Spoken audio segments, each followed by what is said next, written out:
Yo, what's going on, guys? Welcome back to a brand new video on the channel. Inside of today's video, we're going to be taking a look at 4 do's and 4 don'ts which you guys should be looking at when you're playing Power League. So before we jump into today's video, make sure you're using the creator code. That'd be greatly appreciated. And without further ado, let's hop right into it. Okay, so hopping into the first do of the video, we have please do ban Eve and Janet if your enemy team have that first pick. So a lot of people still, even above Mythic, aren't actually banning these brawlers. It's just absolutely insane. There's only like a couple of maps in the game where you don't need to ban both Eve and Janet if the enemy team has their first pick. That's probably like Shooting Star and Canal Grande, and still on those maps, so those 2 brawlers are still going to be pretty viable. So for me, you have to literally ban them everywhere. You've got Bounty, it's still going to be some of the best brawlers inside of the game. Brawl, definitely. Gem Grab, definitely.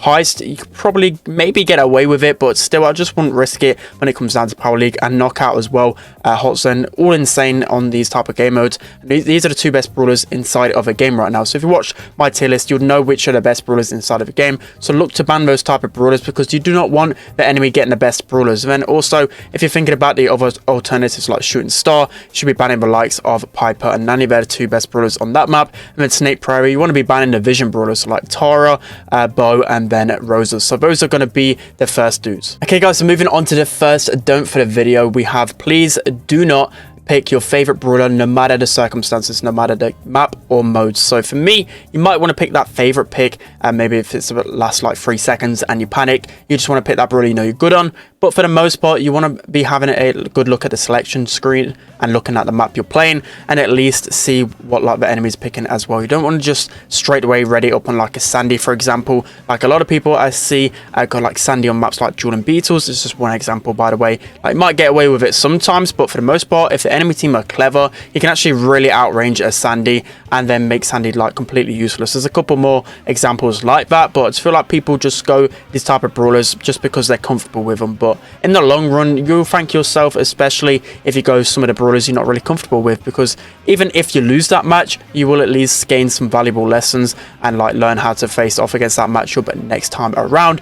Whereas if you just go your comfort picks every single time, you're not really learning too much, especially if you want to progress above the Mythic rank. You want to be good at pretty much every single brawler in the game. So moving on to the second do for the video, I have if the enemy has that last pick, please ban a brawler that is a really good option for last pick. So of course, there's a few maps in the game where last pick for that map is extremely important. So this is if you have first pick yourself, essentially you'll know that the enemy team will then have the last pick. So there's a few maps in the game. I'll give a few examples. Of course, I'll be here a while if I talked about every single scenario inside of a game, but there's a couple of really big ones that you guys need to learn. So on Super Beach, for example, if the enemy has that last pick, it is important to probably ban the likes of Barley or Sprout or a brawler that's going to really dominate in a 1v3 scenario. Like Barley is absolutely insane on Super Beach if the enemy has like no aggro brawlers, for example, which often isn't the most popular, but still a Barley can still be really strong against aggro brawlers on Super Beach. So for me,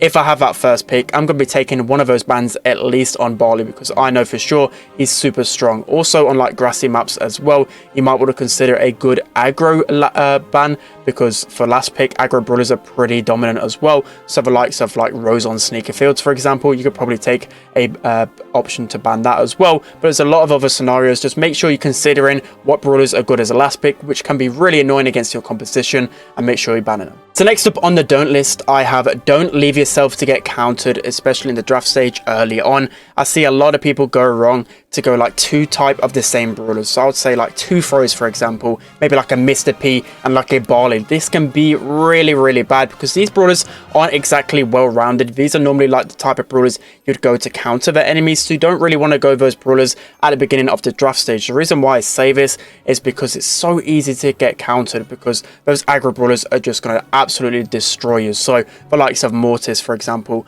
even if it's like Gem Grab, I'll often go like a Mortis last pick. If the enemy has like 3 brawlers, I know Mortis can destroy. So even if it's inconvenient for like a Spike to go mid, for example, I can still go Mortis and do a decent job and get into the enemy spawn, because I know all of those brawlers aren't the best. So yeah, for me, do not leave yourself to get countered too easily. You want to go as many well-rounded brawlers as early on as possible. So this is where I've stated in videos beforehand, like the flex brawlers, so like Ems, for example, can be a really strong brawler to go at the beginning, and often leave the tanks towards the end because they're easily countered. So next up on the do list, I have ban one of the good throwers, so the enemy team has to use Grom. So in Knockout, it is essential to have a thrower pretty much in every single composition, for the most part anyways, that people will be using throwers when it comes down to competitive. So if you ban one of the good throwers, so that's either Sprout or Tick, then an enemy team is kind of forced to use a Grom for the most part, which Grom, you guys know, one of the worst brawlers inside of the game, can be so awkward to play.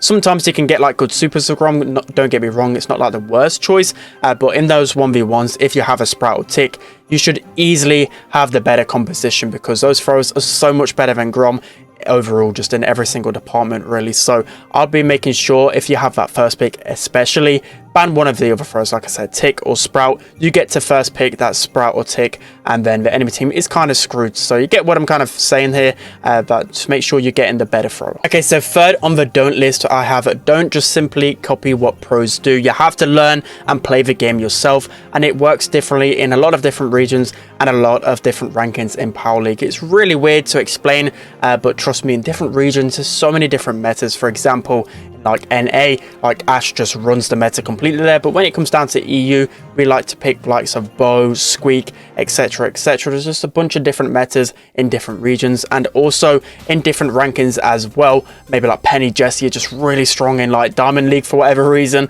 and then when you get up the rankings, the more sweatier brawlers on like the top brawlers I've done from a tier list, those are the type of brawlers that you'll be seeing there. So for me, it is just essential not to just copy what pros do. So a really good example here, if you watched the recent MSI finals, you would have seen Zeta, I think against STMN, use an absolutely wild composition. Even pro players themselves were like, wow, this is just crazy. They're some of the best players in the game, so they know what they're doing, but the likes of Sandy and Edgar on Hot Potato, for me, it is just too far. So I know you've probably seen that composition and thought, oh, I might try it for myself.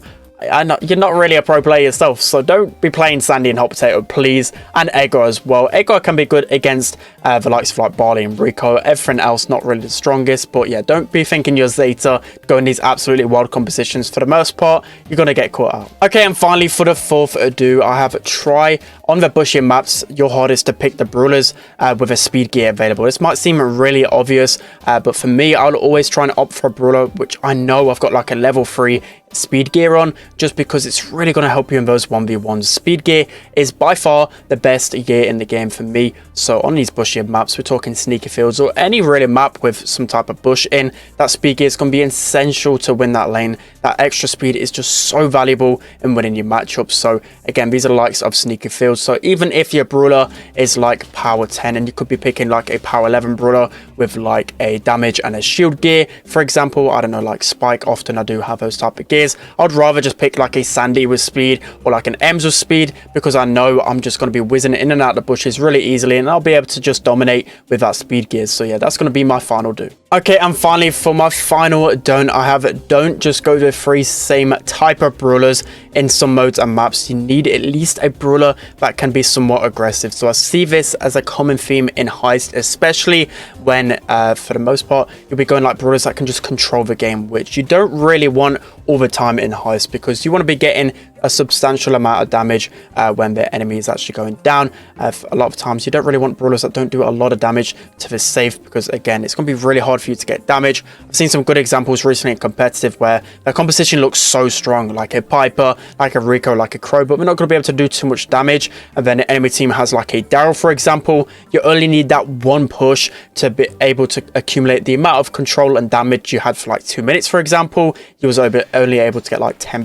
20%, because those brawlers don't really do a lot of damage. But then that Daryl goes in, he covers for the enemy team, and he can do like 70% in one push, because those aggro brawlers can really punish the enemy. It's only like one good example, but for me, it's always good to have that one type of aggro brawler, so then your other teammates can then support you. Because again, if you're just constantly supporting over and over again, just playing that control game, it's going to leave you really vulnerable to that 1 second push. So there's other game modes as well. Gem grab is a good example, where on like maps like Hard Rock Mine, if you don't have at least one brawler that's trying to get into the enemy grass, at least force the enemy to pinch you out, it's going to be really hard for your gem carrier to actually gain control in the middle and get gems. So for me, it is super essential to have some type of aggro, or at least some type of like aggro plays throughout the game. All right guys, that's going to be it for today's video. Hope you enjoyed this one. I did this type of video probably like 7 months plus ago, did really well, so I'm hoping you guys enjoy it again. Let me know whether you've got some do's or don'ts for Power League. Of course, again, when it's in the lower end of Power League,